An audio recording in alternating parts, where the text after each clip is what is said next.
Number one is I'm deadly afraid of phones. So, so that's going to be number one. Perfect match for each other. Love it. Never done cold calling, so this is going to be a new one for me, but I'm committed. Time blocking, like I said, Mojo, the whole thing, I get it. And then the number two is doing quick math on the spot and using underwriting. So that's where I need a lot of work, I feel like. I'm very familiar with cap rates. I get it where, I'm from Cleveland, Ohio. So which side of Cleveland is what cap rate? I totally get that. Price per unit for multifamily, I'm kind of like there. Price per square foot for retail centers, against same thing, very fluent with that. But as far as quick math of what it could cost, what it should cost, that's not where I'm at. Same thing with cash on cash return. I understand it, but I don't think I've digested it enough to be fluent with it. Okay, so if we can dive into one or maybe two of these in the next 25 minutes together, which would you feel would be the most valuable right now? Like when you're on the phone, right? And let's say you talk to the owner of multifamily property and you're like, okay, it's 5 units. I guess I could, knowing the gross amount, right? I could come up with a cap rate, but what would it be a good deal? I guess that's where I'm trying to understand better. A good deal is subjective. What I do is considering I go across several different asset classes. A good deal becomes, I kind of take a broad statement when I say a good deal, where you can kind of say something along the lines of a pretty high cap rate when it comes to any deal of any asset class, right? A good cap rate, which means if you break down my criteria for what a good deal is, it has to be a good cash on cash return day one. Number two, it must be below intrinsic value, right? I must be getting a good deal, a good price per square foot in regards to the market, a good price per unit in regards to the market, right? And then number three, I want to have a clear path to a value add component. As much as I want a cash flow day one, I will take less cash flow day one. I still want to have something, but less, as long as I have a value add component where I know future value is going to be substantially higher than what I'm paying for it today. I'm specifically looking for opportunities, call it multifamily, industrial, retail, or my main three. I want to specifically find properties that are a good price per square foot. So like, let's just say you do retail, right? You mentioned retail a few times. What is your average retail price per square foot for a type of center that you're working on? It's probably between $8 to $12 a square foot. For lease pricing. Oh, for lease? No, I'm saying like, lease. okay, Yes, for lease. yeah, so that's what I'm saying. So you're telling me lease. What is what about for sale? For sale here? Yeah, that's a good question. I don't know that answer. Knowing these numbers intrinsically, right? Like, so for the state of New Jersey, you can mention like a retail plaza between 10,000 and 100,000 square feet in a certain city, and I could probably tell you within a fairly reasonable percentage of what the price per square foot should be. Obviously, there is a direct correlation between price per square foot and what the property should be bringing in, which then hence gives you a cap rate. Kind of giving you an understanding of, I will use a more broad approach considering I'm making 40 offers a day with my team. When you're dealing with the properties very specifically, right? You're doing the prospecting, you're getting the deals that come across your desk. You can be a lot more intricate. Essentially, a deal, right? A good deal when it comes to, call it retail in your area, right? If we look at, obviously you probably should be using CoStar, but you could use Reanime, by the way. Let's just do this. What's your county, by the way? Cuyahoga. Can you spell it for me? Easier would be Lorraine. Just do Lorraine. All right, so now we have the whole county. You go to more filters. You go to property type. We're going to go to retail. Okay, retail stores, shopping centers, supermarket. Obviously, some of these you might want to put department store. Obviously, some of these can be kind of blended. It's not always perfect, and obviously sometimes you can also even add in commercial general. Next, you're going to want to, let's see here, we can go to sales within last 12 months, so past year. There's been 79 sales within the last 12 months that are part of this criteria, so we'll hit apply. And then what I'm going to do is that I'm going to do table view, and then I can look at everything very quickly. I want to do building area. Let's do a little bit larger properties, so I'm going to do it. This will kind of give you a quick gauge, right? So you look at all these properties, and you can say like, okay, well, this property sold for real quick math. You can say, 1.8 million divided by 11,000 square feet. You do some quick math, you can see that this property sold for roughly $170 a square foot. You have another one here, retail. This one was 12,500 square feet, sold for 1.3 million. Sounds like a much better deal because I got it for about $100 a square foot. Even better of a deal, you have 18,500 square feet that's sold for 1.5 million, which is like what, $80 a foot. Even better of a deal, you have, keep going into these. This one sold for 24,000 square feet, sold for 1.5 million. This is like $60 a foot. They just keep going. Even better of a deal here. 30,800 square feet sold for 1.152 million, which is like $35 $5 a foot. Very large range in pricing, right? Here's another one. This one sold for $280 a square foot. Again, I'm ballparking, right? Here's a bunch more.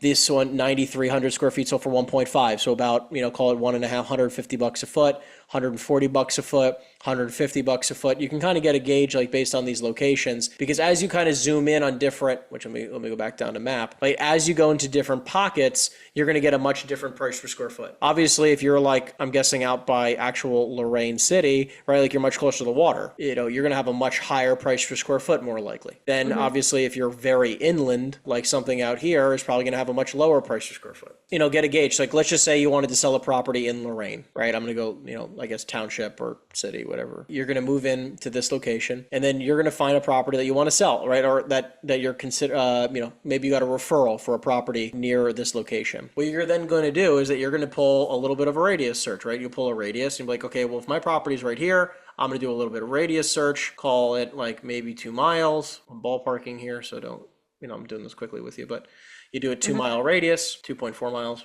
call it 13 properties that have closed, right? So I'm going to look at all of these and I'm going to try to find, quickly to a table view. I can figure out the price per square foot roughly. Like you could literally just copy paste this, throw this all into an Excel spreadsheet and find a quick average. I got it. Okay. This will allow you to do it in Reonomy. Obviously, CoStar is a lot more intricate and has a lot more data, and it's going to be a lot faster for you to get very clear idea of what price per square foot looks like.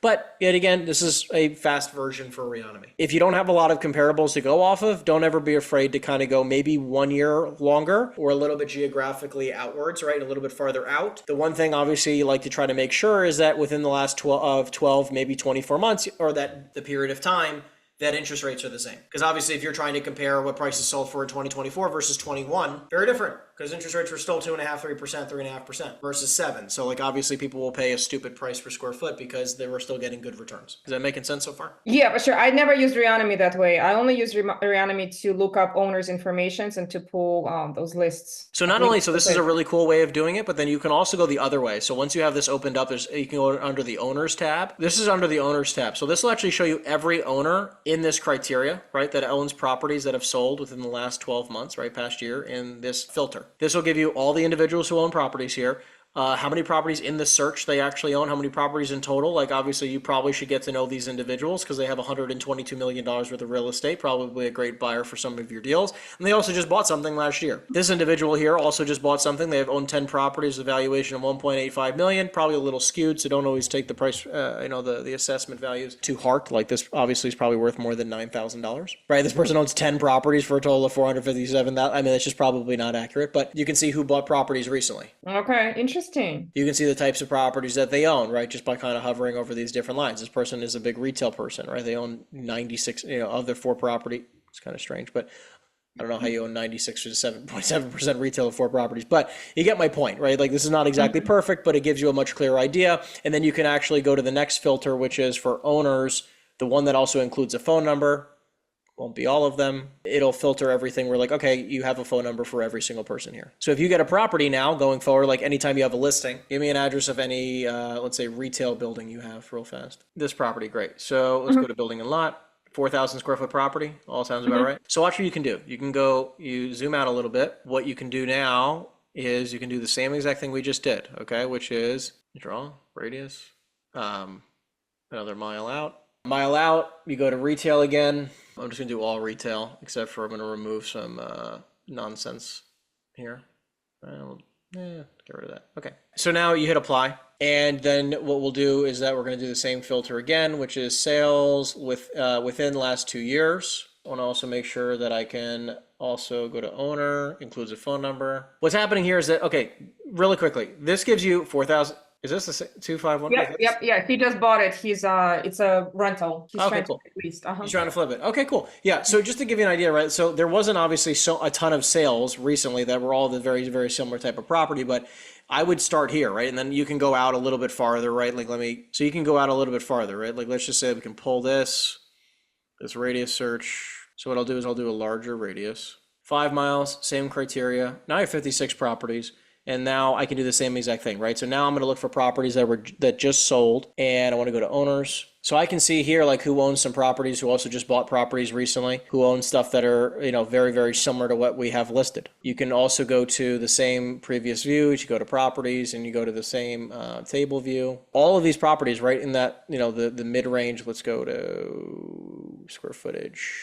There you go. All of these people just like all these properties just traded within the last 2 years, all around the same square footage. And you can see all the price. How much is yours listed for? 250. So 4,000 square feet. Let's just do the quick math. And again, obviously I'm not always perfect with this, but like, was that $60 a foot, $65 a square foot? So 250 divided by 4,000 is $62.50 a square foot. So then you can literally find, this property here, 4,800 square feet just sold for 250, right? This property is 5,000 square feet just sold for 333. This one just, 550, 500 square feet just sold for 700, right? I would call all these people.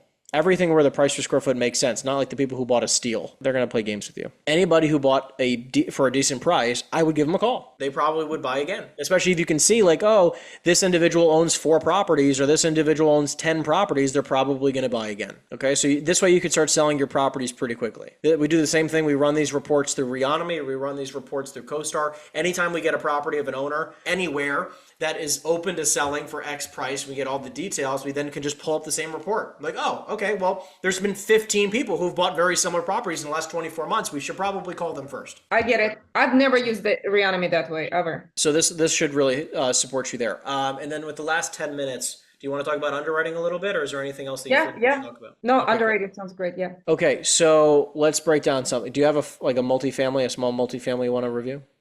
Sure. What is the amount of units? 11. Let's do even smaller one. 6. Wait, 5. No, yeah, 5. 5 units. They're kind of like, they're weird. They're houses that are on the same lot, but it's kind of like multifamily. So 5 units. What's the total purchase price? 350. 350. What's the income? Because it's clearly not 960,000. Yeah, it's 40,860. 40,860. Okay, great. 40,860. 40860 divided by 12 months is 3,400. I'm just gonna do rounding real fast. $3,400. You put the amount of rent right here. So $3,400 a month is the rent roughly. That'll come up here, right? So you're just gonna add all income in this area. You don't have to worry about how many units, bedroom, baths, all that kind of stuff. You can do it if you want. It just, it's not super dire to do it if you don't want to. Let's say 40,800. It's already taking off a vacancy rate of 5%. And the fact that you have a 5 family, you might even have to do 10%, but we'll take 5% for now. Do you have all the details? Go ahead. What's the real estate taxes? 5471. Super cheap. We like it. Insurance. Yes. 3,700. Okay. And then do they pay water, sewer, gas, electric? I only have lawn and utilities 60-40. All right, we'll just lump sum in gas here. And then management, well, there's always going to be a 5% fee for that. Repairs and maintenance, you can never have this. I wouldn't have this ever blank. Reserves, by the way, you can see here we've calculated that we do a roughly $300 for reserves. They're obviously calculating 0, so you can just do equals. Do the same thing, which is $1,500. Reserves, by the way, is what the bank will allocate for reserves per unit. Okay, so the bank is going to be doing underwriting like this. So payroll, they're still going to have payroll costs, right? So we can just have it equal to that. In repairs and maintenance, we have it as an average of $750 per unit. I think that's about right. We're going to have that equal to the same. And you're obviously going to have, so you're still going to have a management, you're still going to have vacancy, all that. This is fairly accurate underwriting now with a net operating income of $17,139. It's saying that the asking cap rate based on a 350 purchase is 4.9, which means you basically take 17,000 divided into 350, you get a 4.9. It'll also say that based on a proposed interest rate of 7.5% interest, which is pretty freaking accurate. Let's actually go down here because I still have it as 90,000 a month in income from the previous one, which is probably inaccurate. What do you think that you can increase the rent to per unit? Per unit? Just ballpark. Again, we're going to do this quickly, but you can kind of get an understanding.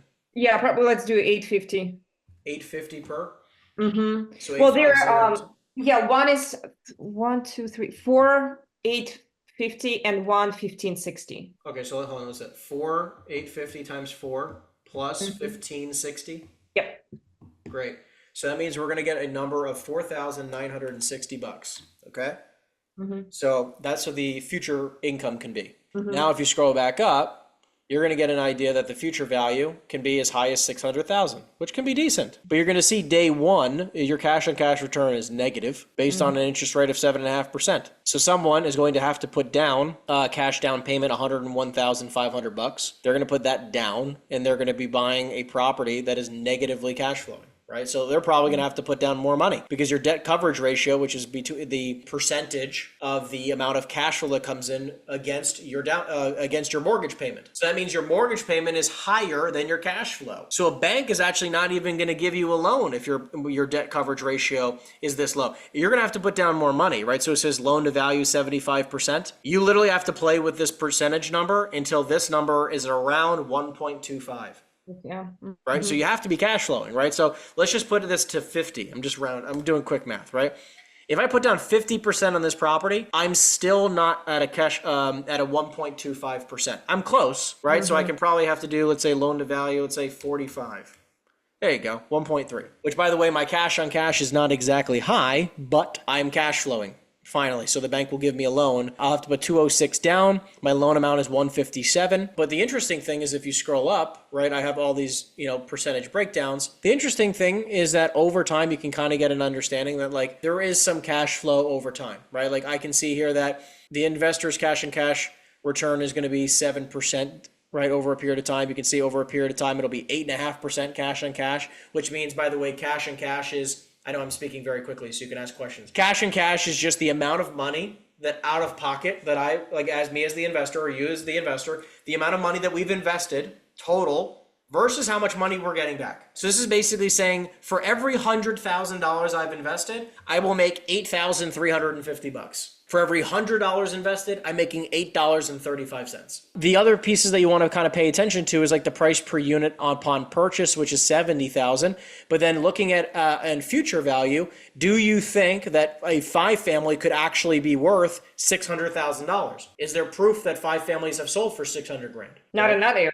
Well, that's my point. So like, can you really say the future value is really $600,000, or do you think that's probably going to have to be close to a 10% cap rate, which means maybe the valuation's just under $100K a door? Because if they've never sold for that type of price, you're never going to say that it's going to be able to be worth that much, which is still good. I mean, like, again, you could refinance at a 10% cap rate. I mean, that's probably, maybe that's market value in that area. And obviously I'm doing a proposed interest rate of 5%. It might be higher, maybe do 6%, but you can see you're still getting a great return on your money. Is this all making sense? Yes. Now, obviously, things like, buyouts and stuff like that, I'm assuming that you'll have to pay tenants to leave. I have $2,500 worth of buyouts. Holding costs is auto-calculated based on, so it's just calculating the total annual payments, right, times 2, or divided by 2, which is basically saying that I'm going to have to I have holding costs that I'm going to have to cover because I'm not cash flowing. In this case, you are cash flowing, right? So your holding costs might be a little bit less. Holding costs is basically me making payments when I'm not making income, because you have to allocate for that just in case you have vacancies. Closing costs, I'm estimating of $14,000, which you can just see, which is already auto-calculated of L closing costs right here. And obviously this is with 0 renovation budget. Do you have any renovations? Right, so 0. Okay, cool. Right, so this kind of gives you an understanding of like, okay, well, if I bought it for $350, the opportunity, is possible where I can make a pretty decent return to get to $475 in value. But obviously, this is where it's not so pretty. You're buying a 4.9 cap, right? And you get to play with all of these criteria, right? You get to play with the purchase price, which, you'd change up here. But you get to play with the purchase price. You get to play around with the interest rate. You get to play around with the loan down payment, where you can say like, oh, okay, well, hypothetically, if I offered on this property, let's just say somebody offered $275,000. $275,000, my debt coverage ratio is obviously substantially higher. My cap rate's a little bit higher. My cash on cash is higher. But maybe I can now do 65% loan to value. Okay, you can see my debt coverage ratio doesn't make it yet. I have to do 60. There you go, or just shy of 20. I have to do 58.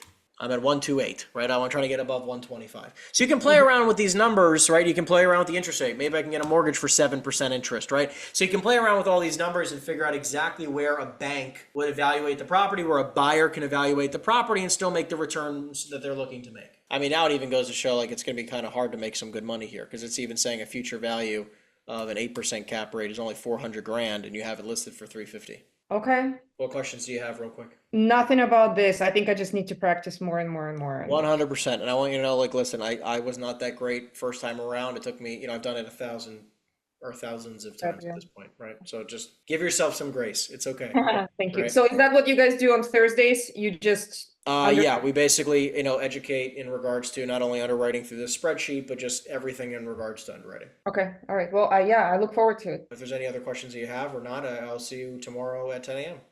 Sounds good. Thank you very much. Thank you. Take care.